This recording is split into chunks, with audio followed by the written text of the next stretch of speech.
Assalamualaikum sahabat wanita dimanapun berada. Senang sekali kembali lagi bersama saya Dolfena Wahidah, seorang mahasiswi yang berada di Jerman. Kali ini dalam episode kali ini bulan April, kita akan membahas mengenai suka duka orang tua dalam bila mana anak harus pindah ke luar negeri karena ikut orang tua bertugas atau memulai kehidupan yang baru. Nah, dalam episode kali ini kita akan mengundang Kak Nadia yang berpindah dari dari Jepang ke Jerman, dan juga ada Kak Citra yang ada di Korea Selatan. Yuk langsung saja kita undang kedua narasumber kita ini. Oh ya, untuk episode IG Live ini akan berlangsung selama 30 sampai 40 menit. Dan bagi teman-teman yang mau bertanya bisa langsung di kolom komentar ya.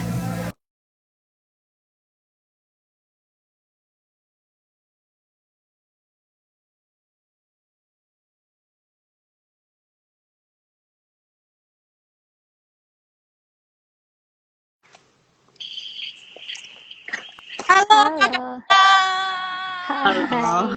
hai, Apa kabar? hai, Di Jerman dan di Korea ya.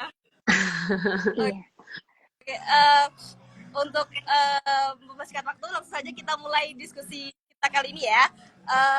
Untuk pertanyaan pertama ke Kak Nadia dulu. Kami dia kan pindah dari Indonesia terus ke Jepang terus ke Jerman kan Kak. Bisa gak sih Kak ceritakan pengalaman sebagai orang tua untuk menjelaskan ke anak, dan secara kan pindah dari Jepang ke Jerman kan budayanya beda. Terus anak-anak kan harus beradaptasi dengan secara sosial dan budaya dengan kedua negara yang sama sekali itu beda banget gitu. Kayak Jepang, Jerman kan beda gitu. Gimana Kak boleh cerita pengalamannya Kak Nadia?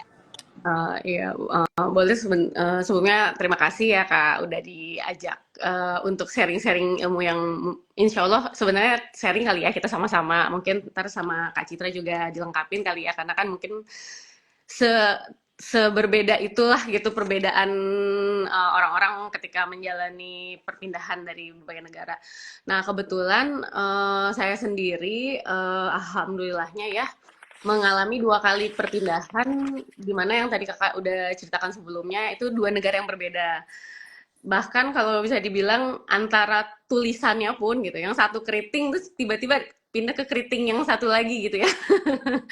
Jadi itu sesuatu yang sebenarnya kami sekeluarga itu menghadapinya sangat-sangat excited gitu ya, maksudnya sangat-sangat berkesan gitu. Pengalaman yang luar biasa untuk kami, terutama sebagai saya ya sebagai ibu, dan ketika mempersiapkan anak-anak mengarungi kehidupan dan kultur barunya gitu ya. Salah satunya adalah sekolah. Pada saat itu saya ingat betul ya, anak saya itu yang pertama menuju usia dari TK perpindahan ke SD ketika kita bicara ketika dari Jepang ke Jerman. Kemudian anak saya nomor 2 ini posisinya dia sudah TK di Jepang gitu ya. Memberitahu anak untuk pindah itu sesuatu yang sebenarnya gampang-gampang susah gitu. Karena kan usia mungkin berbeda ya, berbeda di setiap orang. Kasusnya di saya ada anak saya masih balita, jadi mungkin memberikan pemahamannya harus di rentang usia balita gitu ya. Untuk itu pada saat itu saya memposisikan diri saya memberikan analogi-analogi yang sesuai dengan umur mereka. Misalnya saya bicara dengan anak saya pada saat itu dia sudah memiliki dunia yang begitu perfect gitu ya menurut dia, karena dia sudah bisa bersosialisasi dengan baik di sekolahnya, sudah berteman banyak dengan orang Jepang, kemudian mereka dia juga berhari-hari daily conversation-nya adalah berbahasa Jepang. Jadi saya membawa analogi bahwa Kak, tahu nggak, kan Kakak ada lihat ya di buku itu orang-orang ternyata di berbagai dunia tuh beda-beda sekolahnya. Ada yang pakai seragam, ada yang enggak gitu kan.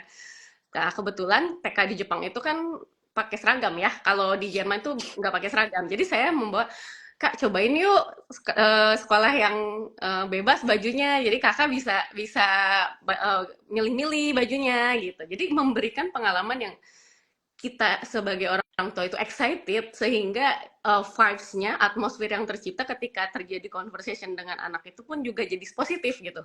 Sesuatu yang seperti kalau judul buku gini, Me versus you menantang dunia lah gitu. Aku sama kamu kita tantang ya dunia gitu. Jadi se-excited itu gitu. Itu sih sebenarnya pada saat itu ya yang saya coba sampaikan gitu ke anak saya itu sih Kak. Gitu. Wah, menarik sekali ya Kak. Jadi kayak harus memberi penjelasan yang emang bikin anak tuh excited gitu. Jadi kayak yang kayak bikin anak sedih, kita harus pindah gini-gini, kayak yang sedih tapi biar bikin anak tuh kayak, ayo nak kita pindah, terus anaknya kayak excited gitu ya Kak. Iya, karena harus kita dulu jadi mungkin kalau omongan anak usia 5 tahun tuh belum mengerti kali ya kayak. Maksudnya kita omongin mereka apa sih ini mama ngomong apa sih gitu kan nggak ngerti terlalu berat gitu katanya. Belum bisa menangkap ilmu yang daging gitu. Karena itu jangan dikasih daging, tapi kalau anak usia kecil kan harus diberikan seperti snack-snack gitu ya. Jadi kita juga kasih bite-bite yang ya loh ini seru loh dengan colorful. Jadi kita juga cheerful juga gitu kan. Ngasih ini. Gitu sih. Bener banget Kak.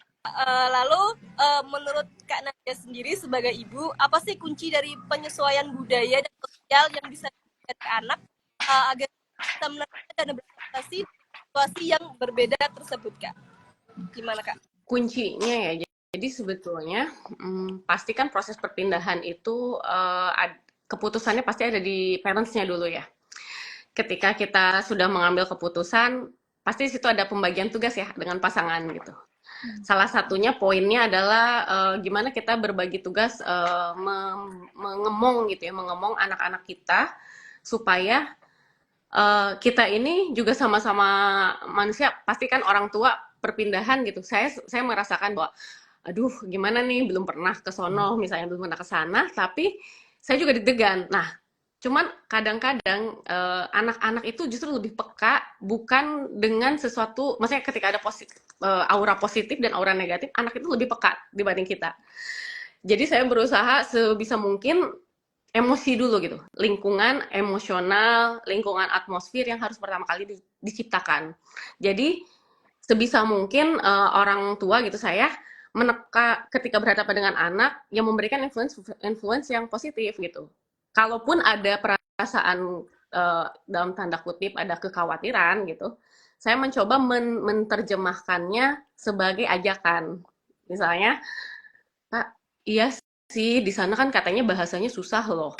Tapi ya udah yuk kita belajar sama-sama yuk. Kita ini yuk, lihat deh, coba kita ke toko buku yuk, cari buku ini gitu. Atau biasanya yang lebih mudah karena sekarang udah banyak resource ya kayak YouTube, kayak ya banyak lah. Akhirnya kita coba nih paling gampang adalah kita coba setel lagu anak-anak gitu, anak-anak yang berbahasa Jerman. Dia awalnya kayak dia ngomong apa sih gitu, apa sih itu gitu kan. Terus kita gini, kok mereka lucu ya ngomongnya. Jadi kesan saya yang aduh saya ngeliatnya aduh susah banget itu kayaknya. Cuman pas saya lihat anak saya dia bengong kan, aduh kok bisa ya dia ngomongnya gitu ya nggak sih Kak, hebat banget dia ngomongnya, padahal di dalam hati gimana ini gitu kan. Tapi berusaha untuk ke anak-anak, coba dia ngomong apa ya, oh Guten Morgen itu selamat pagi Kak, kita udah nggak bisa lagi ngomong misalnya kayak Ohayo gitu kan, kalau di Jepang kan Ohayo gozaimasu, berarti kita harus gimana kan ngomongnya Guten Morgen, nah, kayak menciptakan aura-aura yang kayak gitu sih sebenarnya. Jadi sebenarnya kalau ditanya apa yang paling penting ya itu emosional kitanya gitu, menghadapi kepindahan itu kita dulu harus lebih bisa dari di atas, jadi kita bisa narik anak kita kayak gitu sih Kak. Jadi emang dari orang tuanya sendiri juga harus lebih siap gitu ya Kak, baru ke anak-anak biar bisa diajak untuk biar asik gitu kalau. Iya betul. harus kekinian ya, bahasanya harus kekinian gitu. Selanjutnya untuk Kak Citra, kan tadi kita sudah mendengar pengalaman dari Kak Nadia tadi. Nah, kalau dari Kak Citra sendiri nih, tantangan apa sih yang Kakak alami saat itu ketika pindah ke Korea Selatan? Apa sih yang Kakak persiapkan saat itu, saat menjadi ibu, saat pindah ke Korea Selatan? Silakan Kak. Kalau aku kurang lebih sama ya tantangannya. Tapi sebelumnya makasih ya udah diundang juga. Terus kalau aku tuh tantangannya bahasa, karena bahasanya sama sekali berbeda dari bahasa Indonesia ataupun bahasa Inggris gitu kan.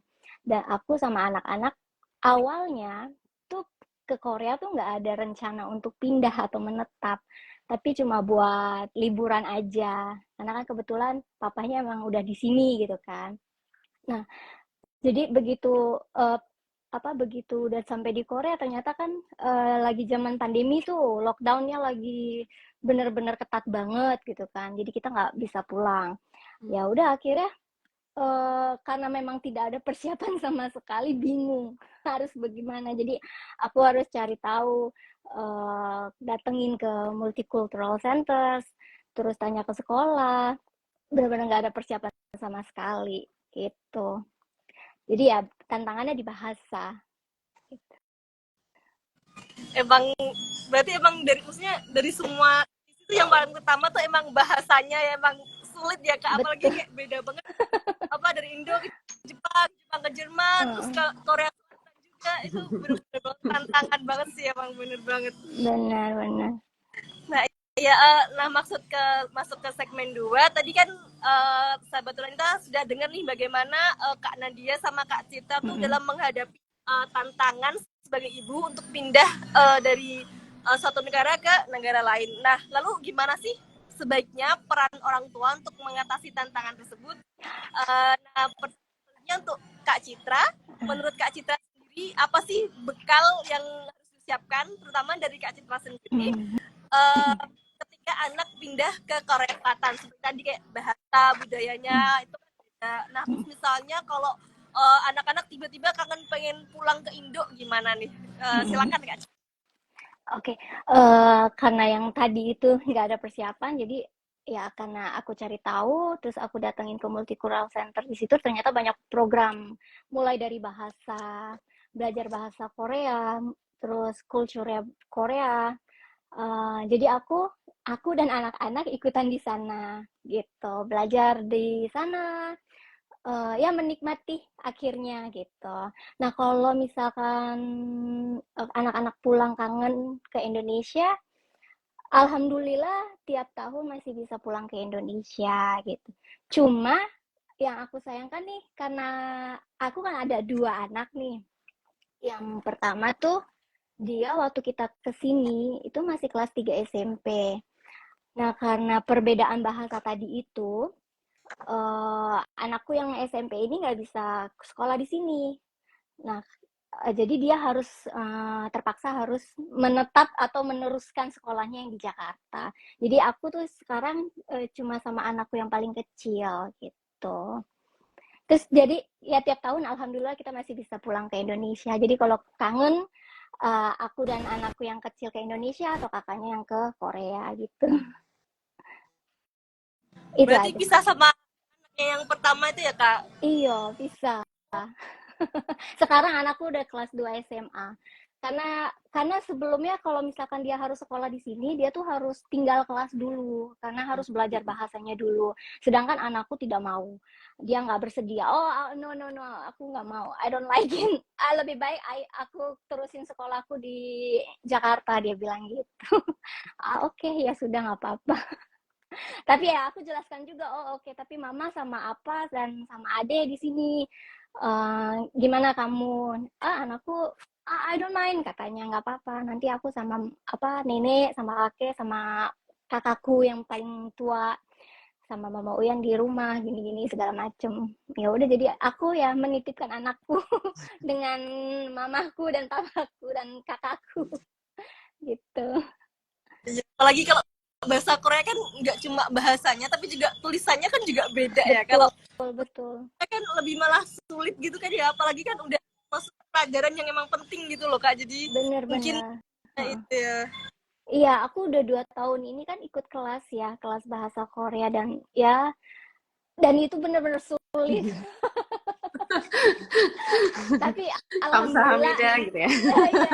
Tapi alhamdulillah anakku yang kecil ini, yang namanya kalau anak-anak itu kan dia cepat sekali menyerap bahasa baru kan, dan mudah sekali beradaptasi gitu kan. Cuma kan kalau kita yang udah tua begini ya, udah berumur begini, untuk menyerap bahasa baru tuh kayaknya butuh waktu lama. Dan aku udah 2 tahun ini coba belajar, ya masih gini-gini aja.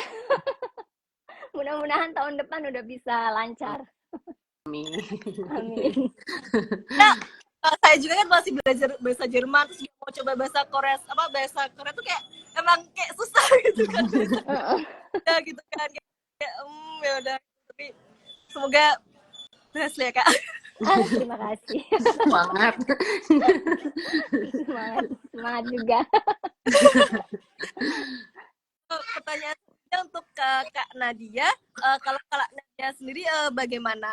Adakah bekal yang khusus yang harus disiapkan untuk kepindahan dari Jepang ke Jerman? Kira-kira anak-anak itu sulit gak sih atau justru mudah untuk beradaptasi dengan teman-teman di sekolah atau integrasi sosial di Jerman tersebut? Terus bagaimana Kak Nadia menilai hal tersebut? Silakan Kak. Ya, sama sih kayak tadi Kak Citra bilang ya. Jadi sebetulnya poin ketika proses perpindahan itu kan seperti kita kalau mau jalan-jalan gitu ya Kak ya. Ada packing dan unpacking gitu. Bedanya kalau jalan-jalan itu packing unpackingnya dikali 2 karena kita nggak menetap di situ terus balik lagi ya gitu. Sedangkan posisi pindah itu let's say itu tidak dalam waktu yang singkat. Jadi proses untuk packing sendiri ada banyak persiapan terutama dengan anak terkait persiapan sekolah.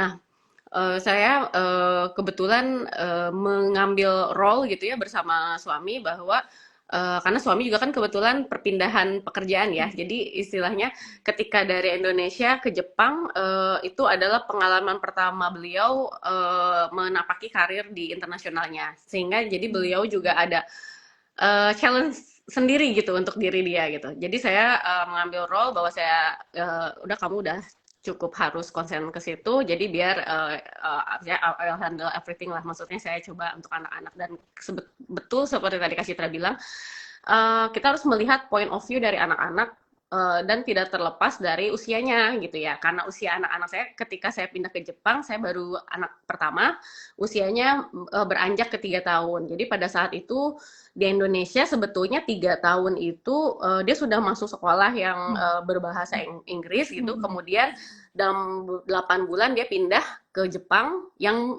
di 3 tahun itu sebenarnya kalau di Indonesia kan pilihan ya antara mau dimasukin 3 tahun atau misalnya 4 tahun gitu karena kita wajib belajarnya 6 tahun tapi ketika di Jepang itu ternyata pendidikan itu dimulai sedini mungkin gitu jadi ketika usia TK itu justru dimulai di usia 3 tahun maka dari itu persiapan-persiapan yang paling penting tentunya selain packing itu sebelum perpindahan kita mulai memperkenalkan gimana sih di sana kita mulai mencari tahu untuk diri kita dan supaya kita bisa mentranslate kepada anak-anak dengan bahasanya gitu kan kemudian yang kedua yang terjadi pada saat itu adalah proses dokumen ya persiapan dokumen alhamdulillahnya mungkin pas kebetulannya saya pas jadi ketika saya pindah ke Jepang anak saya jenjang masuk TK jadi berbarengan dengan anak-anak Jepang yang lain sehingga persiapannya posisi saya dengan orang tua Jepang sama-sama baru masukin anak sekolah gitu. Jadi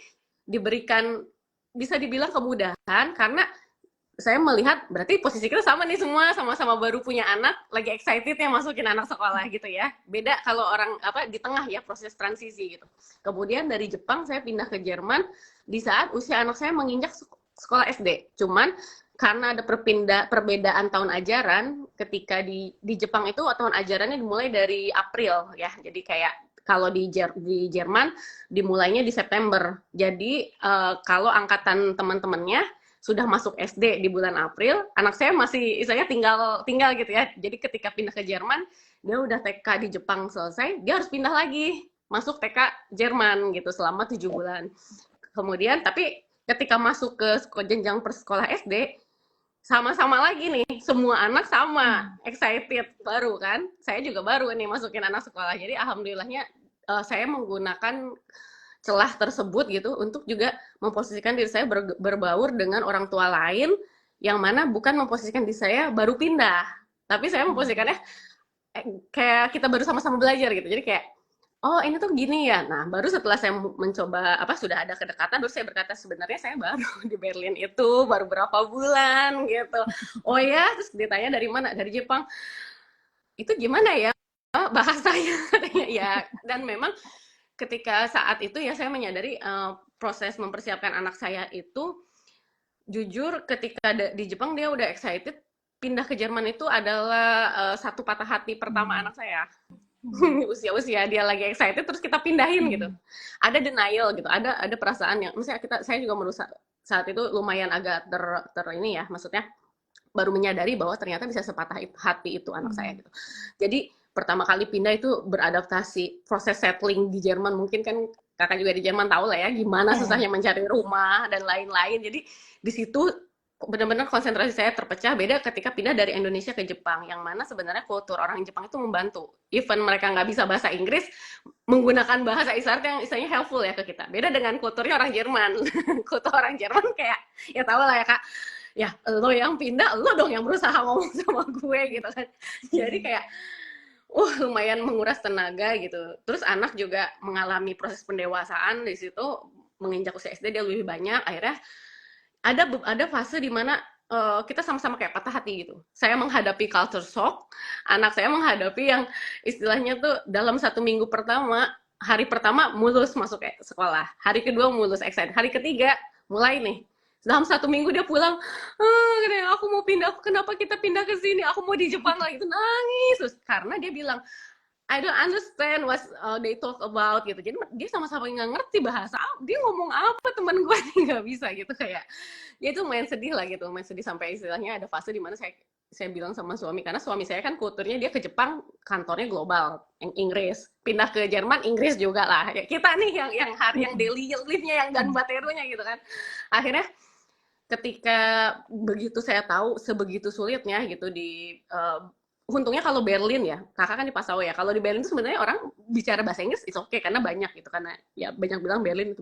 Tapi kan kalau kita ngomong di dunia pendidikan itu kan nggak seperti itu ya kak, kita masukin anak ke sekolah Jerman yang mana kita ya berusaha berbicara, dan orang Jerman tuh nggak akan memberikan kalian gini ya gitu. Misalnya kayak orang sekolah Jepang kita dikasih list, kamu harus nyiapin ini walaupun tulisannya Jepang kita udah tahu, jadi kita nggak banyak nanya sama temen, kita masih aman gitu. Di Jerman jangankan list kita kayak ya tuh gini saya sampai ada satu titik yang wah kayaknya nggak bisa nih, aku harus nanya gimana, harus pakai bahasa Jerman. Akhirnya saya di situ ketika saya menghadapi titik-titik sulit itu, saya memikirkan nggak bisa nih, saya harus taking course bahasa Jerman, ambil full gitu, supaya bisa mempersiapkan proses-proses tadi untuk anak saya, terutama proses-proses emosional, pendampingan. Sedangkan kalau untuk yang dokumentasi sebenarnya ya itu masih bisa inilah kita handle selama ada Google Translate gitu. Google Translate masih bisa, tapi kalau yang pendampingan daily-nya itu sih sebenarnya yang harus kita siapin, dan itu menurut saya paling penting terutama untuk orang tua ya, ibu terutama, karena suami bisa ke kantor, udah jelas tektokannya daily dia jelas, anak-anak pergi ke sekolah, kita sebagai ibu sih sebenarnya yang agak-agak luar biasa. Jadi sebenarnya mempersiapkan anak mungkin kita mempersiapkan kita dulu emosional dan bahasa dan lain-lain, itu sih sebenarnya yang paling ini ya, paling titik suka dukanya ada di situ. Lalu soal kurikulum dan administrasi sekolah, materi dan sebagainya itu, nah bagaimana cara Kak Nadia sebagai ibu untuk membantu anak agar tidak gagap dalam mengikuti perubahan tersebut, terutama dari Jepang ke Jerman itu Kak, gimana Kak Nadia? Ya, jadi sebetulnya yang paling pertama itu harus ada, saya berpikirnya adalah kita harus mau mencari tahu informasi, mencari tahu bagaimana kebiasaan gitu ya, kultur di negara kan berbeda-beda. Ketika berhubungan dengan pendidikan, ada sebetulnya yang tidak tersurat gitu ya di masyarakat, seperti kayak di Indonesia kan kulturnya itu kita jam 7 masuk misalnya, terus ada PR gitu ya. Anak-anak kelas 1 biasanya jamnya lebih pendek dibanding anak ini ya. Terus ada satu yang menarik, misalnya kayak di Indonesia, kalau habis libur panjang nih, hari pertama tuh masih suka belum belajar kan, hari pertama masih belajar gitu. Kalau di Jepang nggak ada istilah kayak gitu, hari pertama udah belajar gitu. Jadi kayak gitu. Nah, pindah ke Jerman juga sama, jadi kan kita harus memahami gitu ya kultur seperti itu. Akhirnya yang harus dilakukan pertama adalah ya saya harus mencari tahu kulturnya seperti apa. Terus sistem pendidikan, bukan sistem pendidikan sekolahnya, tapi sistem pendidikan hariannya seperti apa. Misalnya saya termasuk agak mungkin berbeda ya dari beberapa orang, ada poin tersendiri. Kalau saya kadang-kadang wah ini gimana ya, ini ada pelajaran olahraga, ini harus ganti baju nggak sih? Atau dia harus bawa dari rumah seharian boleh ganti udah pakai baju olahraga atau gimana? Nah, hal-hal kecil seperti itu saya lebih membidik ke hal yang seperti itu karena saya memahami usia SD ini anak saya ini ada perasaan kalau dia nggak ngerti apa-apa, tapi dia jadi kayak downnya lebih gitu dengan usaha dengan kondisi kayak gitu. Misalnya saya pernah ada satu waktu saya salah, ternyata Feder Tasya itu tempat pensil anak-anak itu kalau di Jepang kita terbiasa sampai ke satu pensil pun kita kasih nama supaya tidak tertukar.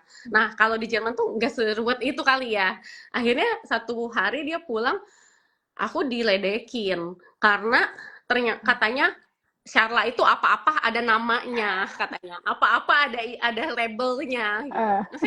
Maksudnya itu sepele, tapi ternyata buat anak tuh ceng-cengan dari teman tuh itu kayak terlalu menghujam dia gitu ya. Jadi kayak saya, oh gitu. Emang kenapa? Awalnya saya, ya kan biar nggak hilang.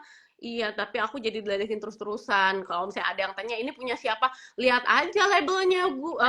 Ke gurunya lihat ya labelnya. Ada yang punya Sharla nggak? Katanya kalau yang itu sih bukan punya Sharla loh. Kalau Sharla tuh pasti ada namanya. Jadi kayak ada mungkin cuma sebenarnya bercanda, tapi mungkin tuh menusuk ya buatnya. Jadi akhirnya saya mulai ini gitu, maksudnya berkontemplasi, mencari informasi. Alhamdulillahnya di YouTube sekarang udah ada, di mana udah ada. Jadi kita hal-hal kecil yang sebenarnya jangan sampai merusak kepercayaan diri anak kita gitu. Kan tadi kita sudah menimbulkan vibes yang positif untuk anak kita. Kita coba dia, ayo Kak, kita bisa, ayo jadi. Nah, jangan sampai lagi semangat gitu dia down gitu dengan hal yang seperti itu. Jadi mungkin kepekaan itu yang harus aku asah gitu sebagai ibu supaya bisa menemani dia. Jadi ya minimal nggak malu-maluin banget lah. Jangan sampai gitu-gitu. Jangan sampai anak kita merasa ini apa sih mama nih, apaan sih kayak gitu. Ini gara-gara mama nih. Jangan sampai jadi dia malah nggak suka gitu dengan tingkah laku kita yang sebenarnya padahal kita tujuannya baik gitu. Itu sih sebenarnya.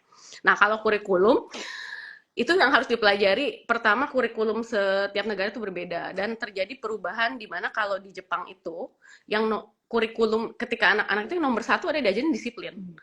Bagaimanapun caranya mereka harus disiplin. Terus orang Jepang itu mengajarkan ke anak-anak itu nomor satu antri.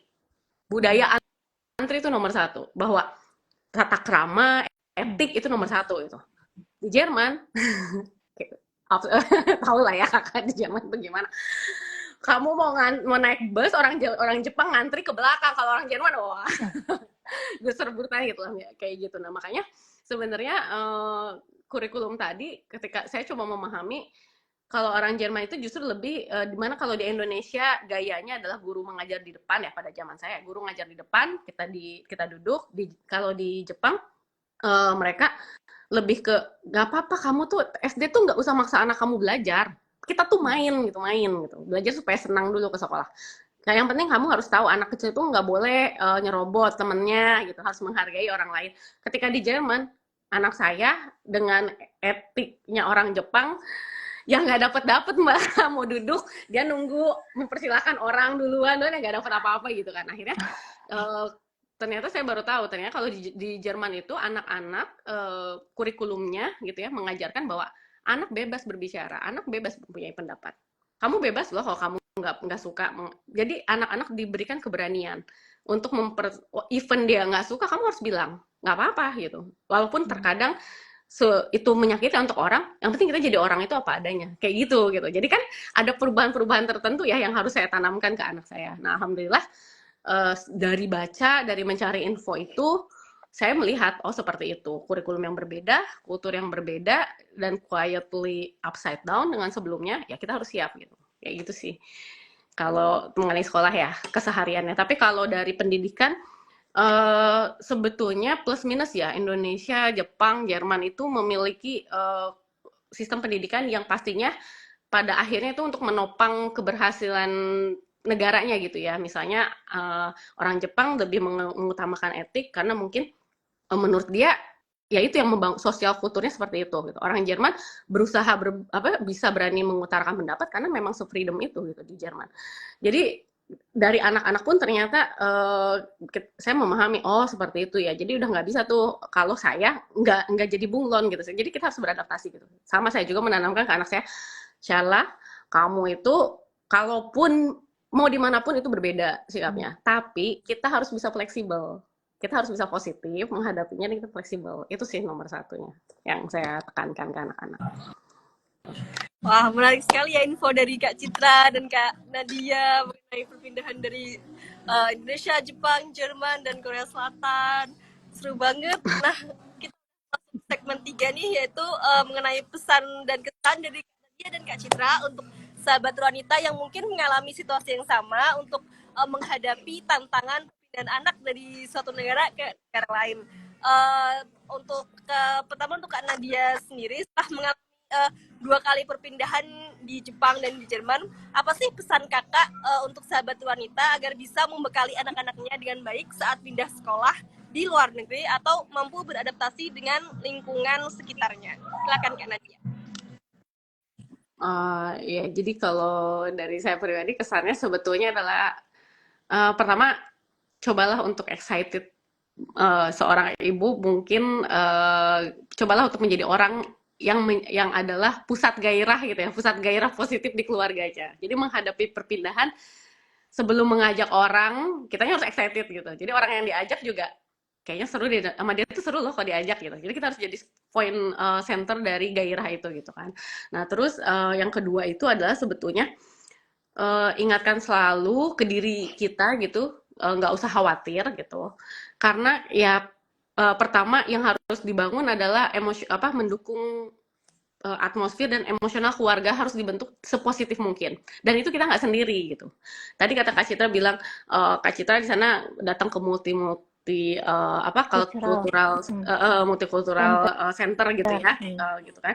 Dan itu ada gitu di negara manapun, saya yakin sebetulnya ada ya kayak gitu, seperti di Jepang gitu. Itu ada istilahnya lembaga-lembaga perbantuan pemerintah gitu yang istilahnya gratis untuk transisi gitu, proses transisi. Asal kita mau mencari tahu aja gitu. Betul. Jadi kayak kita harus memahami gitu bahwa proses perpindahan itu tidak hanya proses emosional, tapi praktisnya gitu. Praktis kita apa nih langkah-langkah tegasnya kita gimana gitu kan. Kita butuh apa? Kita cari. Kita butuh apa? Kita datangin gitu. Lebih ke peran aktif ke situ sih. Dan kalau misalnya ditanya tadi pesan untuk orang tua yang lain yang mau pindah, pesannya apa ya? Maksudnya kesempatan tuh nggak datang 2 kali gitu. Kesempatan tuh nggak datang 2 kali. Coba ketika kesempatan datang, coba kita juga mempersiapkan untuk bisa mengambil kesempatan itu gitu. Jadi insya Allah kalau misalnya hal-hal yang lain selama kita masih excited itu masih bisa dikerjain gitu. Gitulah istilah inti. Pesannya ya nggak usah no worries lah. Pagi sekarang nggak ada orang yang bisa didatangin pun ya, yang tadi saya bilang ya udah ilmu Google Translate aja, nggak bisa ngomong ya kasih aja handphonenya nih saya ngomong ini dia udah otomatis nge-translatein kayak gitu sih sebetulnya, yang penting excited gitu. Terus sih. Terima kasih Kak Nadia. Nah, sebagai penutup untuk Kak Citra, bisa nggak sih Kak Citra menyampaikan pesan juga terutama kepada sahabat wanita yang kadang khawatir atau cemas memikirkan perpindahan sekolah anak, tetapi harus karena tidak ingin berpisah dengan anak. Apa pesan kakak untuk sahabat wanita agar siap membantu anak-anak beradaptasi secara sosial dan budaya di negara yang baru? Silahkan Kak Citra. Oke, kalau dari aku buat teman-teman yang mau pindah ke luar negeri, nggak perlu takut, nggak perlu cemas, nggak perlu khawatir, karena kan aku sendiri nggak ada persiapan pun akhirnya bisa survive gitu kan. Yang penting kita harus aktif untuk cari tahu informasi mengenai budayanya negara yang akan kita tuju. Kemudian ya apalagi ya cari tahu lah mengenai informasi. Kan sekarang di sosial media udah banyak tuh ya, kita bisa ngedapetin informasi mengenai negara yang akan kita tuju tuh bisa dari sosial media kan. Terus join di komunitas yang orang Indonesia yang ada di negara tersebut gitu. Terus kalau untuk anak-anak ya kita ya kayak tadi Mbak Nadia info ini ya, kita harus excited. Kita mulai dari ibunya sendiri kan menyampaikan, oh ayo kita menyampaikan ke anak tuh harus yang happy, harus yang ceria. Ayo kita nanti akan pindah ke sini, nanti kamu akan ketemu teman-teman yang baru, kamu akan ketemu dengan suasana yang baru, kamu akan ketemu budaya yang baru, bla bla bla seperti itu. Itu aja sih dari aku. Terima kasih Kak Nadia dan Kak Citra atas waktunya dan diskusi yang cukup daging ya hari ini, sangat bermanfaat bagi sahabat wanita terutama yang mau pindah ke luar negeri bersama anaknya yang juga pindah sekolah.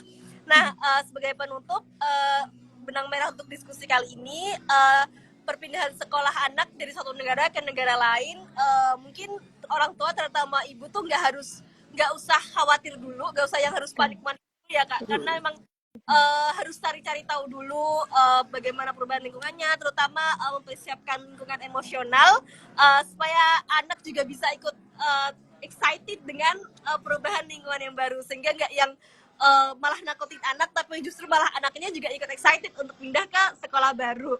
Dan juga orang tua juga nggak sendiri, terutama ibu masih bisa dibantu dengan ayah kan, aktif untuk cari-cari tahu mengenai perpindahan sekolah anak, aktif mengenai perpindahan budaya, perubahan budaya itu sendiri. Dan juga jangan khawatir sahabat wanita, kalau mau pindah negara itu sahabat wanita tuh nggak sendiri gitu, karena masih ada kayak tadi pusat budaya multikultural yang bisa dijadikan tempat Acuan. untuk budaya yang baru itu sendiri agar bisa beradaptasi dengan lingkungan yang baru. Terima kasih Kak Nadia dan Kak Citra atas waktunya. Terima kasih. Makasih juga. Sahabat wanita, sekian dari IG Live bulan April kali ini. Semoga bermanfaat bagi sahabat wanita. Semoga bersama Kak Nadia dan Kak Citra bisa bekerja sama lagi. Terima kasih Kak. Selamat sore, selamat malam. Selamat sore.